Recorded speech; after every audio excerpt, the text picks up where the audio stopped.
Hi, everybody. I am Jane Anson. Welcome to this edition of The Wine Podcast for janeanson.com. And I'm today with a very, very cool guy. It's called Mike Juergens, and he is the head of the Bhutan Wine Company, which you might well have heard about. First time that a wine has been produced out of Bhutan, and he is the man completely responsible for coming up with this crazy idea and convincing people to go ahead with it. But he's here to talk about his wine collection because he's also had a very, very interesting route to where he is today. He kind of set up the world's largest wine advisory company through Deloitte Consulting. He's a certified somm. He is truly an industry leader. And we're here at the moment that the Bhutan Wine Company is just launching for the first time onto the world stage. They just raised a ton of money at auction. It's all really been an incredible achievement. So thank you, Mike, first of all, for joining us. Thanks for having me on, Jane, although I don't know that having me as a guest is going to help your podcast ratings that much. I'll apologize to your listeners in advance for all the F-bombs they're about to hear. Okay, well, I'm sure that they can cope. They're made of stern stuff. And obviously everybody listening to this is over 18 because we're talking about a wine company. So we're cool. No problem. Fine. Yeah. Okay, so what might be less known about you is from your career to date, you're a pretty, you're a wine collector. You love wine as well as being a certified somm. It's really been a part of your life for a long time. So I'd like us to kick off with knowing why. How did wine come into your life and why did you kind of get the bug? So wine came into my life. I grew up in Southern California, a punk rock skateboard kid. We didn't drink wine. Wine was for sissies. We would make fun what of were you people drinking? We were drinking like tequila and Long Island iced teas and a lot of Mexican beer. Like that was the thing. You go to Mexico, go surf on the, camp on the beach, go surfing, drink Coronas and limes. And that's what you did. Anyway, when I was about 22, my dad had been to Italy and someone had gifted him this bottle of 1975 Gattinara. And he brought it home and it was wrapped in plastic. And he said, I got this little bottle of wine. I don't know what to do with it. Do you want to drink it? And I said, no, I don't drink wine. Wine's for sissies. And he goes, come on, just try it with me. And so we went out in the garage and we figured out how to open up this bottle of wine and we poured it into red plastic cups. And we sat, of course, this is one of those moments that's just etched in your mind for forever. We sit down next to the washing machine. I get my red Solo cup and I put my nose in it because I feel like I heard like you're supposed to smell a wine. And I smelled it and I was like, whoa, what is this? And then I tasted it and it was just like, boom, everything went off in my head. And really? It was that quick. Yeah, and I have a theory about this. And my theory is that human beings are neurologically wired for wine because we've done it for so many thousands of years. It was our religion. It was our medicine. It was how we purified our water and survived. It was how, we kept the saber-toothed tigers at bay, when we were in. So, and every wine person who's into wine, and as you well know, they can usually recount the moment that the brain went, yes. And it is that instantaneous. That was my instantaneous moment. And that sort of made me curious. And then I just kept going down a 35-year rabbit hole of this spiral into, the depths of the unknowable subject that is wine. That took you to the middle of the Himalayas, convincing a royal family that they needed to make a wine. Yeah, and seriously. Do you think, so your father was integral to that kind of beginning. Do you think it was also that that connection, that kind of father-son connection between you two? We don't really have that kind of a relationship. So I think it was the first time I'd ever sat down and had a drink with my dad. It wasn't like this is something that we did on the reg. So then that also might have been part of that kind of, explosion of emotion. But it very well could have been. And certainly, and I'm not telling you anything you don't know, but wine is part experience, It's part the people you're with. It's part the location where you're at. It's part what you're looking at. It's part what you're eating. It is much broader than just this simple, I had a drink, which that's also good too, by the way. Okay, so you had this Gattinara experience. Is there a bottle that you first remember getting excited about tracking down, that you're like, I must have this particular bottle from this particular winemaker or whatever? Well, so yes. What happened was I shortly thereafter went off to grad school, and shortly thereafter joined this big consulting firm. And during grad school, I had no money.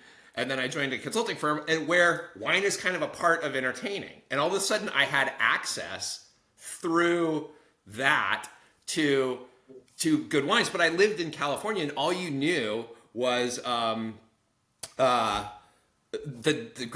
steakhouse greats, right? And so I remember being at a dinner where we had Diamond Mountain. Mm-hmm.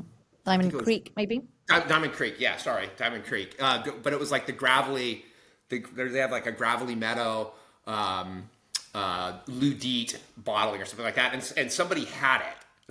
Somebody ordered it at the dinner, and I was like, oh my God, this is amazing. And so then I went on a quest to try to find that. And everywhere I went, I would ask people, and it was the only high-end wine that I knew, but people would be like, oh, you know that wine? Wow, that's a good wine. And I was like, oh, this thing is not just cool to look for, it's also like, for my ego, people are like, oh, here's this 26-year-old punk rock kid, he's asking about this great wine. So that was one. I remember one time I was at this dinner in San Francisco, and I asked the sommelier, because pretty early on, I have no fear of failure, and I have no fear of asking for help. And so I wasn't one of those guys that, tried to decipher it. I was like, hey, Sam, come help me with this. And he recommended a bottle of Hourglass. And I remember had it with my buddy Steve. I remember what the restaurant looked like, but I can't remember the name of it. This is the shit we remember, right? And then I remember looking for that for forever. And that was really hard to find. Even recently, one of the guys in my MW study group was this Italian winemaker. And we would get together on calls, like once a week. And he lived in Piedmont. And I always assumed not so far from Gattinara. Not so far from Gattinara. I have a couple cool Gattinara stories, by the way. But one day we were talking about something, and I asked him a question about Nebbiolo, and he goes, I don't know. And I go, dude, you're a winemaker in Piedmont. How the fuck do you not know? And he goes, oh, I don't grow Nebbiolo. And I go, you don't? He goes, no, I grow Timorasso. And I go, what the hell is Timorasso? And he goes, it's the Riesling of Italy. And I go, well, that sounds great. This is probably like a decade ago. And so I looked for Timorasso in the US for like 2 years. Every time I went to a store or a wine bar, I'd be like, do you have Timorasso? And they're like, no, we don't know what that is. And I finally found some in Asheville, North Carolina, in this little tiny store where I walked in, and the guy goes, can I help you? And I go, yeah, you got any Timorasso? And he goes, yeah, we got a couple different ones. They're over there in the back. And I go, no, you don't. And he goes, yeah, we do. And he walked me over, and here we go. I got 2 different ones. I'm like, oh, holy shit. So I got both of them. I hope you took them both, yeah.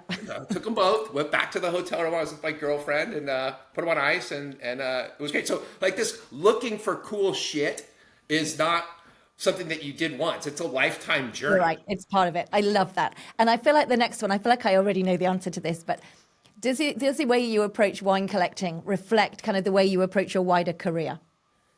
Yeah, I would say so. Yeah, kind of go big, go all in. Yeah. Be curious. Don't be afraid to fail. Don't be an asshole. You don't know everything. Listen to people. Trust your judgment. Don't listen to what the critics have to say. Like all that punk rock ethos permeates every aspect of my life. I love it. And I love that you've talked a lot about fail fast. That's your mentality, fail fast.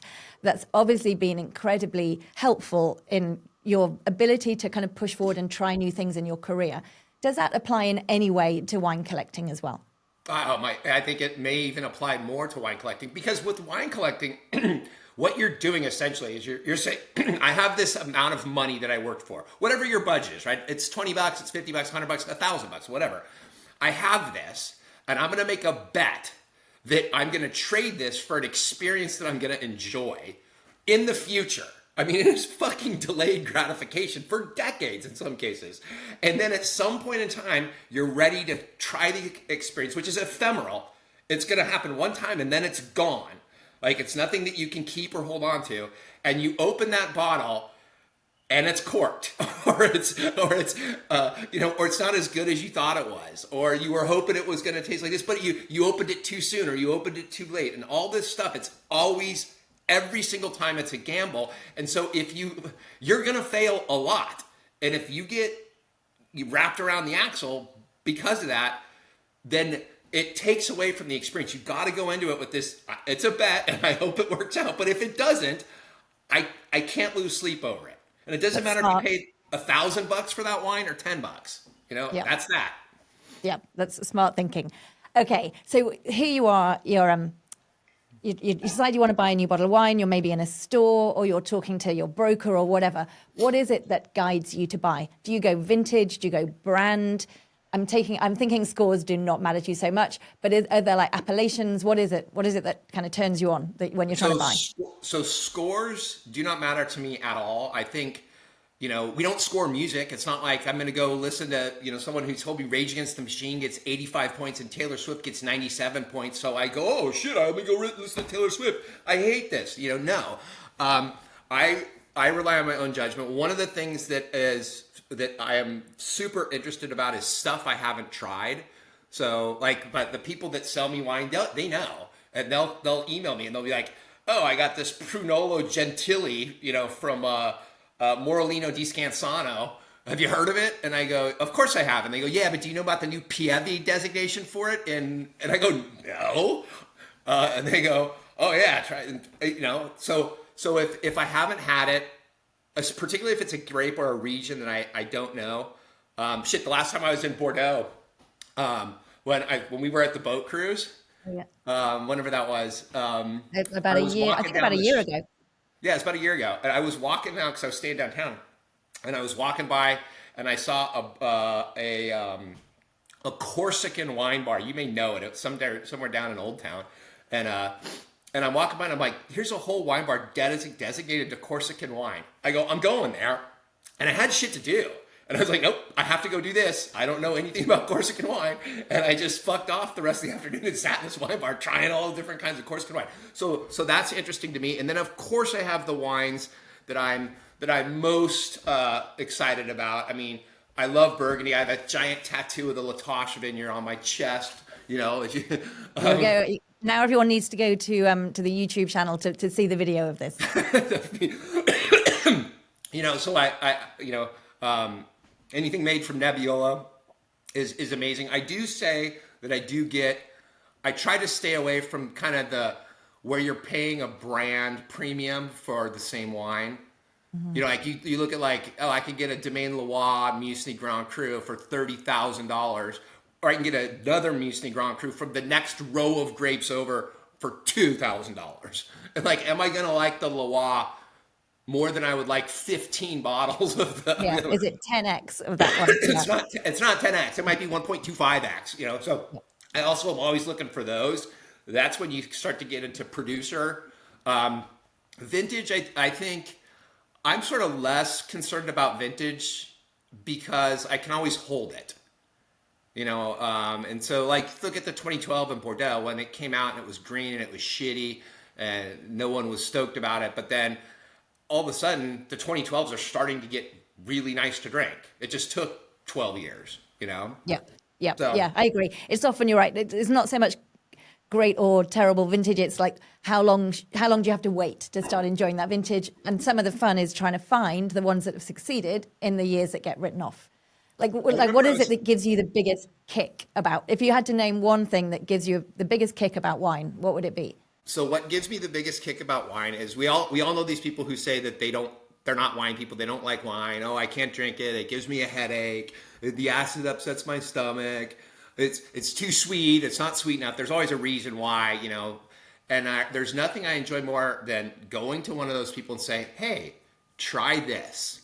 And then watching their face as they drink it and going, yep, you see what I'm talking about? And they go, oh, I do see what you're talking about. And it's like my little way of helping flip that switch on in their brains. That's very cool. Very cool. Can you, or if you're happy to share your birth year, do you have a favorite wine from that vintage? Yeah, so my birth year was 1970, which was a pretty decent vintage all around. pretty decent Certainly in the Bordeaux. 70s, there aren't many good ones. You've got a good one in the 70s there. Yeah, I got a good one in the 70s. It was a vintage year for port, for a lot of ports. It was a great year in Rioja. So I've had a lot of birth year wines over the years, and almost all of them have not disappointed. The Burgundies are starting to get a little bit tired.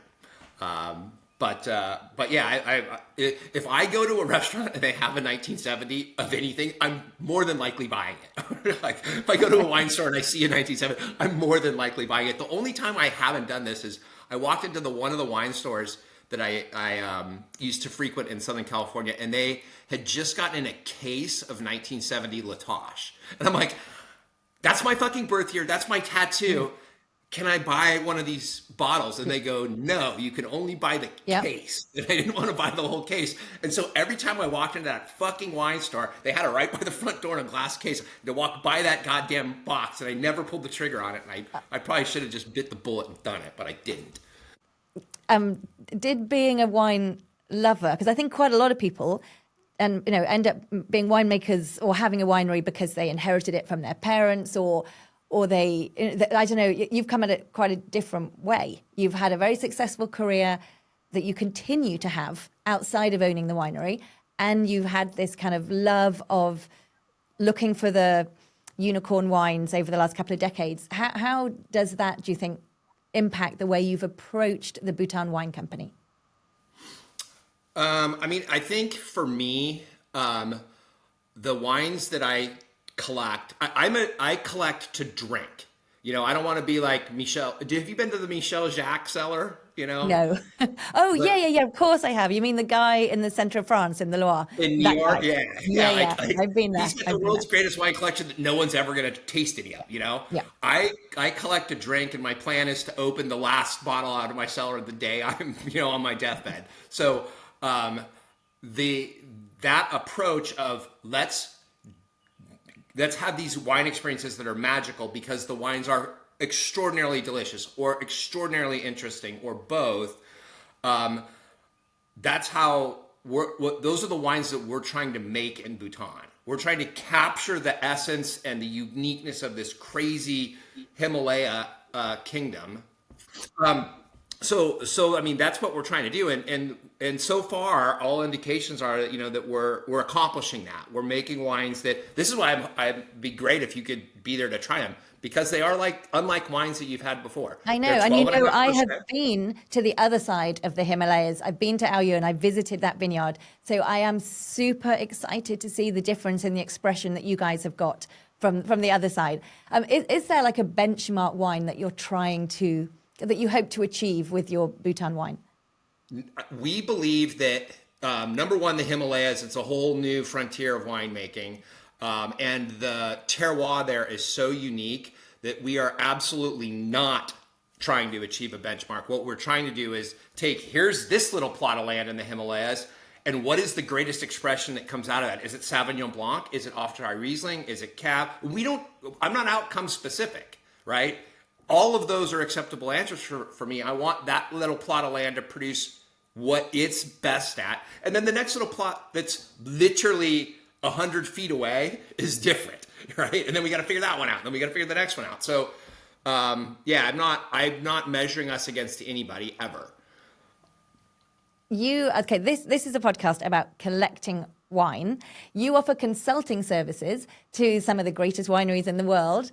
Can we just imagine, you're consulting for somebody who's listening to this and they want to get into wine collecting. They want to set up their own collection. What would you recommend to them? What should they be bearing in mind? Where should they start? What should you be spending the money on? And what doesn't matter at all to spend money on?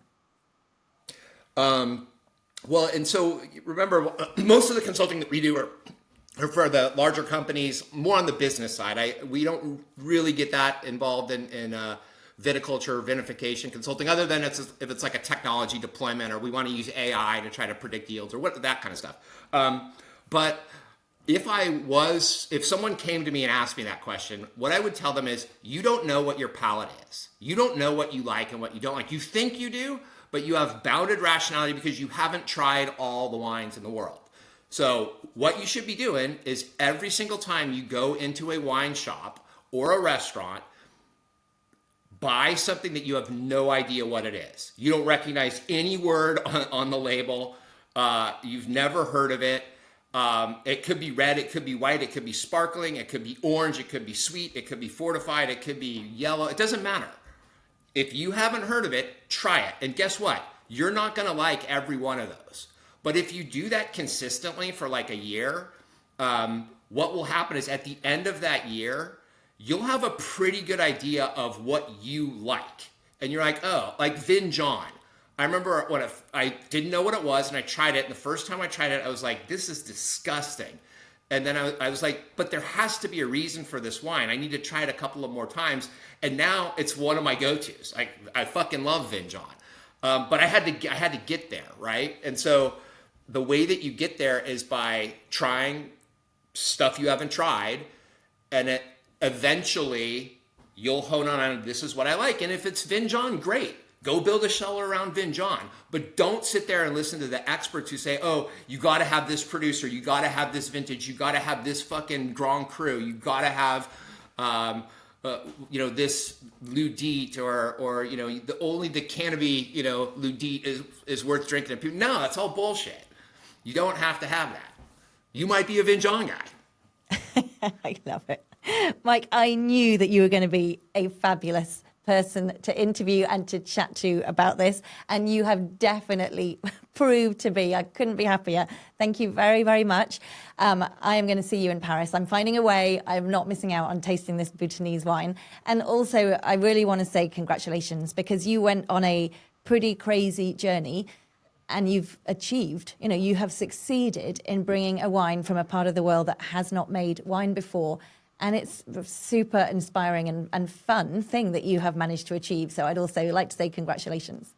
Thanks so much. And the way that I think about it is, if we really look at how climate change is impacting the styles of wines that are coming out of the current regions, which we see today, 50 years from now, those regions are not going to be producing the same style of wines that they are today. They just won't be, right? And so there is a theory here that says, by moving north away from the equator up into the air, I may have just saved wine for all humanity for the next 1,000 years. So, classic understatement. Classic Mike understatement. No, thanks for having me on, Jim. This is wonderful. Great chatting to you, and I'll see you very soon. Cheers. Take care. Thank you. And thanks everybody for listening. Okay, thank you for joining us for that fascinating podcast. If you want to find out more, we'll have the show notes on janeanson.com. And let us know what you thought. Look forward to seeing you next time.